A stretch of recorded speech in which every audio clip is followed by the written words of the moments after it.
श्री गणेशाय नमः. श्री स्वामी समर्थ. सुप्रभातम. नमस्कार. सिया ऑफिशियलवर आपले सुस्वागतम.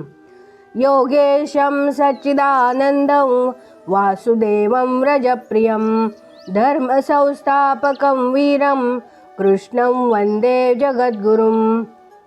आज आपण महाभारतातल्या पहिल्या खंडातल्या आदी पर्वातले 7वे पर्व संभव पर्व पुढे वाचायला सुरुवात करूया. वैशंपायन पुढे सांगू लागले. तार्क्ष, अरिष्ट, नेमी, गरुड, अरुण, आरुणी आणि वारुणी हे विनतेचे पुत्र होय.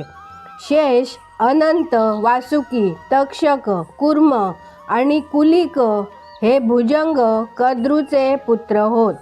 भीमसेन, उग्रसेन, सुपर्ण, वरुण, गोपती, धृतराष्ट्र, सूर्यवर्चस, सत्यवचनी, अवर्णव, विख्यात, प्रयुत, भीम, चित्ररथ, सर्वज्ञ, वशी, शालिशिरस, पर्जन्य, कली आणि नारद असे हे 16 देवगंधर्व मुनी नामक दक्षकन्येचे पुत्र होय. राजा, आणखी पुष्कळांची नावे मी सांगेन. अनवद्या, मनु, वंशा, मार्गप्रणिया, अरूपा, सुभगा आणि भासी या प्राधा नावाच्या दक्षकन्येपासून निर्माण झाल्या. सिद्ध, पूर्ण, बर्ही, यशवंत, पर्णायू, ब्रह्मचारी, रतिगुण, सुपर्ण, विश्वावसु, भानु, सुचंद्र हे 10 देवगंधर्व प्राधेचेच पुत्र होत. आता मी ज्याचा उल्लेख करणार आहे तो परमपावन अप्सरांचा वंश पूर्वी देवर्षी कश्यपांपासून प्राधेला झाला. अलंबुषा, मिश्रकेशी, विद्युत्पर्णा, तिलोत्तमा, अरुणा, रक्षिता, रंभा, मनोरमा, केशिनी, सुबाहू, सुरता, सुरजा आणि सुप्रिया या त्या अप्सरा होत.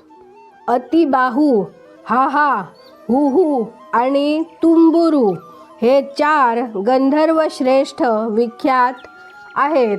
अमृत, ब्राह्मण, धेनू, गंधर्व आणि अप्सरा ही कपिलेची संतती आहे असे पुराणात सांगितले आहे. अशा प्रकारे सर्व भूतांच्या उत्पत्तीचा वृत्तांत मी तुला सांगितला आहे. तसेच गंधर्व, अप्सरा, भुजंग, सुपर्ण, मरुत, धेनू आणि पुण्यशील व समग्र ऐश्वर्याने मंडित असे ब्राह्मण यांचाही जन्मवृत्तांत सांगितला आहे. हा वृत्तांत आयुर्वर्धन आहे, पुण्य आहे, स्पृहणीय आहे आणि कानांचे पारणे फेडणारा आहे. म्हणून माणसांनी मत्सराचा निराश करावा आणि स्वतः याचे नित्य श्रवण करावे. त्याचप्रमाणे त्याचे इतरांनाही कथन करावे. विप्रश्रेष्ठांच्या सान्निध्यात जो या महात्म्यांच्या वंशावळीचे नित्यनेमाने पठण करील त्याला विपुल संततीचा लाभ होईल, विपुल कीर्तीचा लाभ होईल आणि त्याला मरणोत्तर स्पृहणीय गती प्राप्त होईल. वैशंपायन पुढे सांगतात. 6 महर्षी ब्रह्मदेवाने मानसपुत्र म्हणून विख्यात असून स्थाणूचे 11 पुत्र तसेच विख्यात आहेत. मृगव्याध, सर्प, अतुल कीर्तिमान, नैऋत्ती, अजैकपाद, अहिर्बुंध्य, शत्रुघ्न, वाकी, दहन, ईश्वर, दैदिप्यमान, कपाली, स्थाणू आणि भगवान भग हे दशरुद्र होत. मरीची, अंगिरा, अत्री, पुलस्त्य, पुलह आणि क्रतू हे 6 समर्थ महर्षी ब्रह्मदेवांचे पुत्र होत. बृहस्पती, उतत्थ आणि संवर्त हे अंगिरा महर्षींचे 3 दृढव्रत पुत्र होत. अत्री ऋषींना पुष्कळ पुत्र होते असे ऐकिवाद आहे. हे सारेच वेदवेत्ते, सिद्ध, मनोनिग्रही महर्षी होते. राक्षस, वानर, किन्नर आणि यक्ष हे प्रज्ञावंत पुलस्त्य महर्षींचे पुत्र होत. शलभ, सिंह, किन्नर, व्याघ्र, यक्ष व इहामृग म्हणजे वृक हे पुलह महर्षींचे पुत्र होत. सूर्याचे सहचर असलेले सत्याचे कठोर पालन करणारे क्रतू महर्षीचे क्रतुसम म्हणजे यज्ञतुल्य वालखिल्य नामक पुत्र तीनही लोकांमध्ये विख्यात आहेत. हे राजा, ब्रह्मदेवाच्या उजव्या अंगठ्यापासून मनसंयमी महातपस्वी दक्ष जन्मला. त्या महात्म्याची पत्नी ब्रह्मदेवाच्या डाव्या अंगठ्यापासून जन्मली. दक्षाला म्हणजेच प्रजापतीला या पत्नीपासून 50 कन्या झाल्या. दक्ष प्रजापती निपुत्रिक असल्यामुळे त्याने आपल्या सर्व रूपवती कमलनयना कन्यांना पुत्रिका म्हणूनच वाढविल्या. या 50 कन्यांपैकी 10 कन्या दक्ष प्रजापतीने देवांना उचित अशा विधीने धर्माला दिल्या, 27 चंद्राला दिल्या आणि उरलेल्या 13 कन्या कश्यपाला दिल्या. धर्माच्या पत्नींची नावे मी तुला सांगतो ती ऐक. कीर्ती, लक्ष्मी, धृती, मेधा, पुष्टी, श्रद्धा, क्रिया, बुद्धी, लज्जा, मती या धर्माच्या 10 भार्या होत. या 10 भार्या म्हणजे ब्रह्मदेवाने केलेली 10 धर्मद्वारेच समजावी. चंद्राच्या 27 भार्या त्रिभुवनात विख्यात असून त्या साऱ्या पवित्र आहेत. कालगणना करून देण्यासाठी म्हणजेच कालमापन करण्यासाठी त्यांची योजना झालेली आहे. जगाचे दैनंदिन व्यवहार व्यवस्थित चालावेत म्हणून चंद्राच्या या 27 भार्या नक्षत्र म्हणजेच नक्षत्रांच्या नावांनी जगात प्रसिद्ध आहेत. पितामह ब्रह्मदेवापासून देव धर्म निर्माण झाला. प्रजापती हा पितामहाचा पुत्र आहे. प्रजापतीची कन्या जी वसु तिच्या ठायी धर्मापासून 8 वसु जन्माला आले. या 8 वसूंची विस्ताराने माहिती सांगतो. धर, ध्रुव, सोम, अह, अनिल, अनल, प्रत्युष आणि प्रभास हे ते 8 वसु होत. धर ब्रह्मविद्य आणि ध्रुव हे 3 धूम्रेचे पुत्र होत.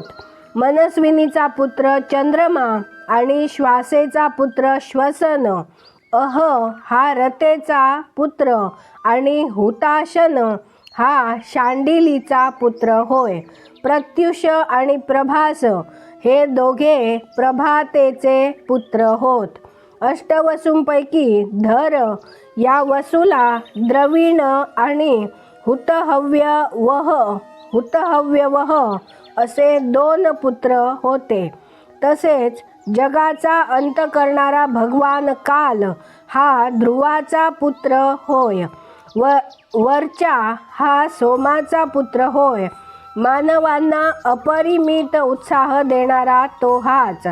शिशिर, रमण आणि प्राण हे 3 मनोहरेचे पुत्र. ज्योती, शम, शांत आणि मुनी हे अहाचे म्हणजे दिवसाचे 4 पुत्र.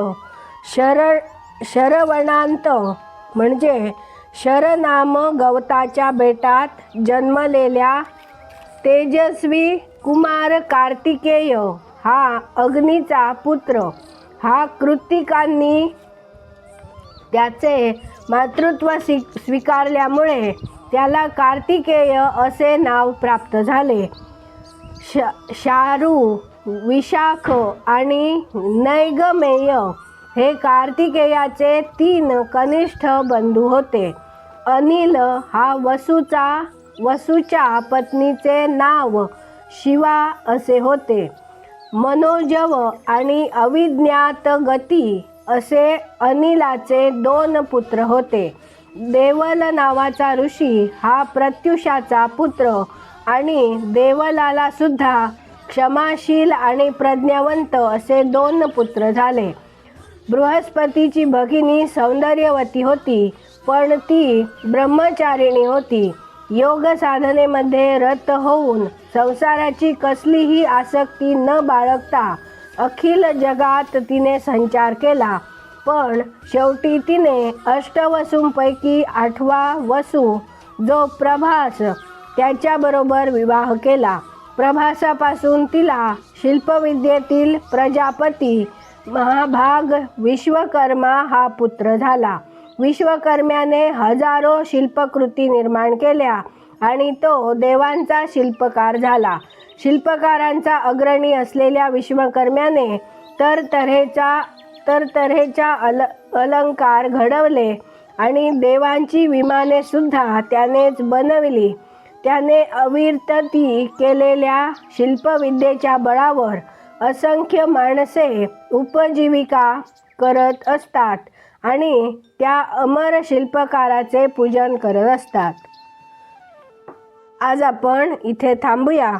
माझ्या सिया ऑफिशियलला सबस्क्राईब केले